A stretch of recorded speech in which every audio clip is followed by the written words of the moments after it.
जय हिंद जय भारत। आप देख रहे हैं अजय भारत मीडिया, जहां हम बनते जनता की आवाज़। गुरुग्राम में श्रावणी उपाक्रम नाम से आज एक कार्यक्रम का आयोजन किया गया। बहुत ही भव्य आयोजन गांव हरसरू के अंदर यह किया गया था, जिसमें कि आचार्य मनीष जी ने आकर के शिरकत की।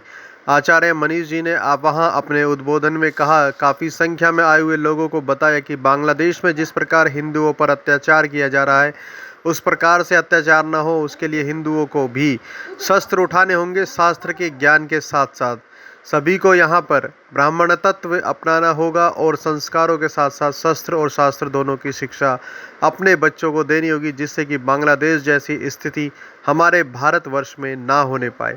देखिए खास कार्यक्रम, और यहाँ पर मीडिया से जो बात की गई है आचार्य मनीष जी, साथ ही अन्य गणमान्य व्यक्तियों के द्वारा, वह भी हम आपको दिखा रहे हैं। धन्यवाद। जय हिंद जय भारत। आचार्य जी, स्वागत है आपका हमारे चैनल में। सबसे पहले हम जानना चाहेंगे कि आज जो ये कार्यक्रम रक्षाबंधन के पर्व पर किया गया है, क्या इसका महत्व होता है और किस तरह से इसको कराया गया है, किस जगह पे किया गया है? ये ग्राम हरसरू है, गुरुग्राम के पास में हरसरू नाम का गांव है। यहाँ पर प्रतिवर्ष बड़े भव्य तरीके से ये श्रावणी महापर्व, श्रावणी उपाकर्म और ऋषि तर्पण का कार्यक्रम किया जाता है। श्रावणी, हमारे जितने भी धर्म ग्रंथ हैं सब श्रवण से शुरू होते हैं, श्रवण से श्रावणी, तो यहाँ से प्रारंभ होता है। जिस दिन ऋषियों ने भी विद्या आरंभ किया, जिस दिन ऋषियों ने भी वेद का अध्ययन प्रारंभ किया, उस दिन श्रावणी महापर्व है। तो उपाकर्म का अर्थ होता है प्रारंभ करना। तो आज से हम लोग क्या प्रारंभ करें? मन क्रम वचन से हम लोग, आज का दिन है कि हम अपने किसी जाने अनजाने में कोई पाप कर्म हो गया है तो उसका प्रायश्चित भी करें। केवल यज्ञोपवीत परिवर्तित कर कर पहनने मात्र से हम लोग हिंदू नहीं हो जाते हैं।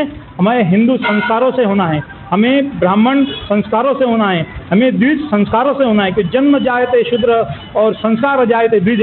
तो संस्कार से व्यक्ति द्विज होता है। तो आज हम लोग इस द्विजत्व की साधना हेतु यहाँ पर एकत्रित हुए थे और ये बड़ा ही श्रेष्ठ उपाकर्म यहाँ हमारे विद्वान ब्राह्मणों, आचार्यों, पुरोहितों के द्वारा कराया गया। पंडित हरि प्रसाद जी इसके सूत्राधार हैं, जिन्होंने यहाँ पे ये कार्यक्रम किया। और रक्षाबंधन का भी संदेश हम दे ही देते हैं। आज इस मंदिर के माध्यम से इतना श्रेष्ठ स्थान है, तो रक्षाबंधन की भी पूरे गुरुग्राम नगर वासियों को बहुत बहुत शुभकामनाएं।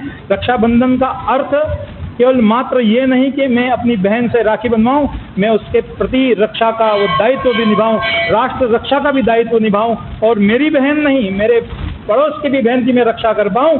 ऐसा भाव हम लोग जागृत कर पाएं और समस्त हिंदू आज एक हों, ऐसा संकल्प लें। आज राष्ट्र को, समस्त हिंदू समाज को एक होने की आवश्यकता है। वो समय आ गया है कि हम लोग जागृत होकर, एक होकर आवाज उठाएं कि हम लोग कह सकें, गर्व से कहो कि हम हिंदू हैं। आचार्य जी, आपने बात की ब्राह्मणों के संस्कारों को लेकर के। आज ब्राह्मण संस्कार के साथ में हमें चाहिए, जैसे बांग्लादेश में हिंदुओं पर अत्याचार किया जा रहा है, तो सभी हिंदुओं को ब्राह्मण के साथ साथ में परशुराम के जैसे भी अपने आप को बनाना होगा। क्या कहते हैं आप? जी, बहुत सुंदर बात आपने कही कि जैसे कि हमारे कोई भी देवी देवता शस्त्र के साथ शास्त्र से भी अलंकृत है। शस्त्र भी है और शास्त्र भी है, शास्त्र है तो शस्त्र भी है। तो देखिए, भगवान महादेव के साथ त्रिशूल है, माँ जगदम्बा के साथ सिंह भी है और उनका भी अपना वो तलवार भी है। और किसी भी देवी देवता को देखिए, और आज इस समय भगवान कृष्ण के कन्हैया वाले, माखन खाने वाले कृष्ण की आवश्यकता राष्ट्र को नहीं है। इस समय जो आवश्यकता है सुदर्शनधारी कृष्ण की आवश्यकता है। इस समय केवल राजा राम की आवश्यकता मात्र नहीं है। इस बार जो वन पद गमन पर जो राम गए थे, जिन्होंने असुरों का संहार किया था, उस राम की इस राष्ट्र को अब आवश्यकता है। और जैसे परशुराम जी का कहा, तो परशुराम जी के फरसे की भी आज आवश्यकता है।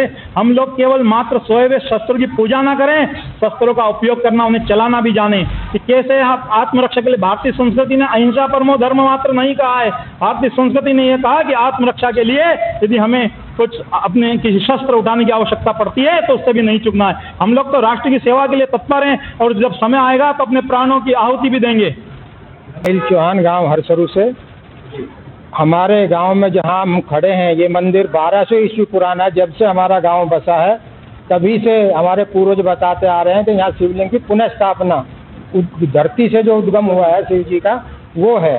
तो तभी से पूरा स्वयंभू, तो सब तभी से पूरा गांव जैसी जिसकी श्रद्धा उसको मानता आ रहा है। और अब पंडित हरि प्रसाद जी के सानिध्य में पिछले कुछ वर्षों से हम अपना ये यज्ञोपवीत का यहाँ आयोजन करते आ रहे हैं। ये हमारा दूसरा आयोजन है, बहुत ही भव्य आयोजन हुआ।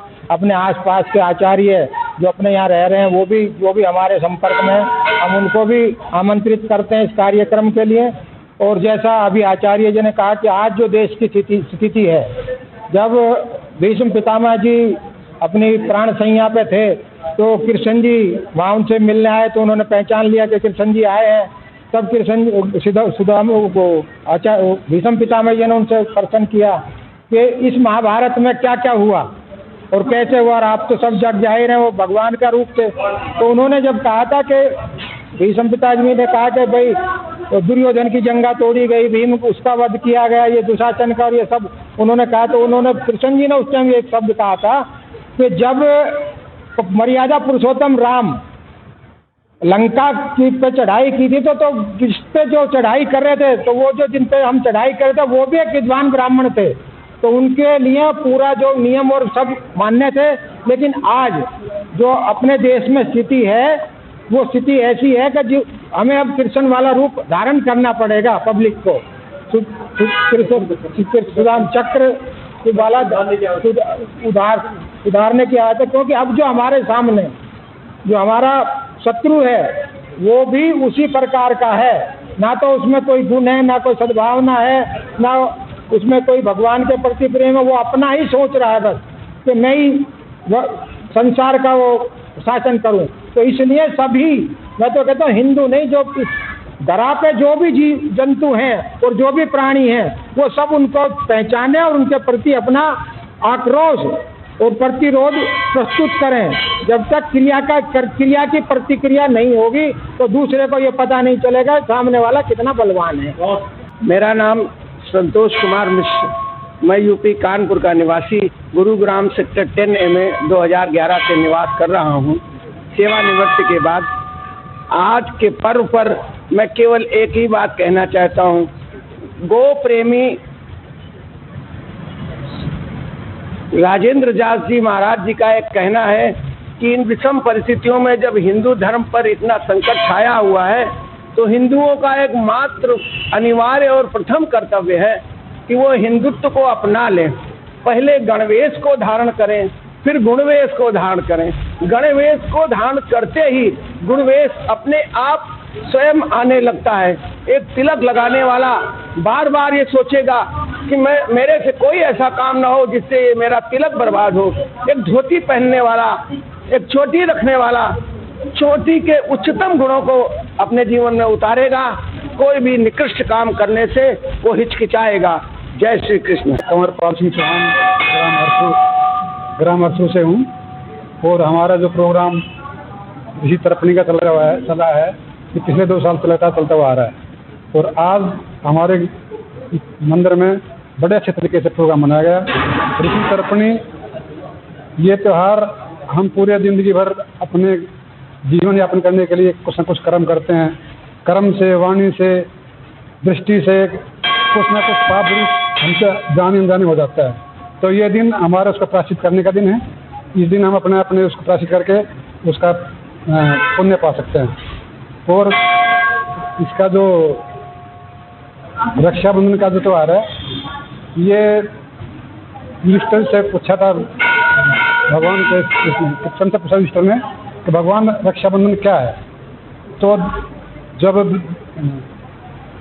देवताओं का राक्षसों का युद्ध चल रहा था, 12 साल युद्ध चला, तो देवता लोग सब हार गए थे।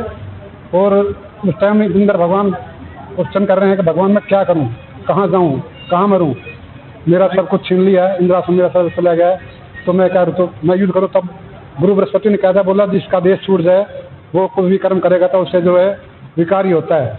इतने में उनकी घरवाली इंद्राणी आती है, बोले आज चतुर्दशी है, कल पूर्णिमा होगी, मैं आपके लिए रक्षाबंधन बनाऊंगी। उस रक्षाबंधन को धारण करने के बाद आप युद्ध करना, उससे आपकी विजय होगी। तब से ये रक्षाबंधन शुरू हुआ है। और रक्षाबंधन के लिए जो उन्होंने रक्षाबंधन है उसमें अक्षत, चावल, पुष्प और कुछ दक्षिणा द्रव्य रखा और इंद्र भगवान को जो है बंधन किया। तब से जो है युद्ध किया, तब दोबारा भगवान इंद्र ने जो है अपना जो साम्राज्य प्राप्त कर लिया। हमारी प्रसाद कौशिक है और मैं एक नेपाल का रहने वाला हूँ। मेरी ये ऋषि तर्पणी हमने बचपन से करते आ रहे हैं और मैंने सारा बाबू लोग को सिखाया है कि ऋषि तर्पणी करना बहुत ज़रूरी है, हर साल करते आ रहे हैं जी। और तो मेरे बाबू लोग ने बताया ये हम जारी रखेंगे। मेरा नाम चिराग है जी, और मैं महेंद्रगढ़ का रहने वाला हूँ। वर्तमान समय में गुरु जी के सानिध्य में सारे कार्यक्रम हुए हैं। मनुष्य के ऊपर 3 ऋण होते हैं, देव ऋण, ऋषि ऋण और पितर ऋण।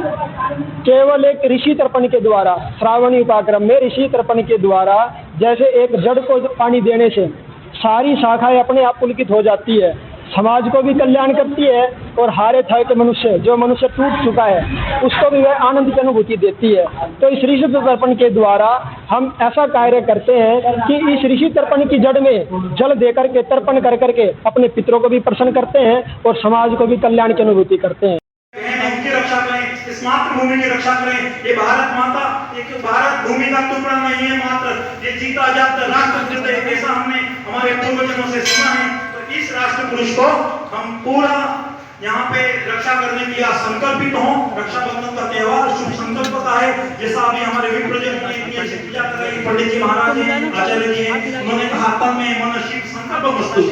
ये मन तू शिव जैसा संकल्प कर, तू कल्याणकारी संकल्प कर, तू ऐसा संकल्प कर जिससे राष्ट्र का कल्याण हो, जिससे देश का कल्याण हो, ऐसा संकल्प हमने लेना है। और अब तो तुझे जागना पड़ेगा। जब तक तूने और मैं भी पुरोहित हूं, तो पुरोहित का कार्य क्या है? पुरोहित केवल मंदिर में घंटा बजाने के लिए पैदा नहीं हुआ है। पुरोहित का कार्य है इस राष्ट्र को जागृत करने का। मैं आपके अंदर के राम को जागृत करना चाहता हूँ, मैं आपके अंदर के भगवान को जागृत करने आया हूँ। तो बस मेरा यही काम है, वयम राष्ट्र जागृत पुरोहिता।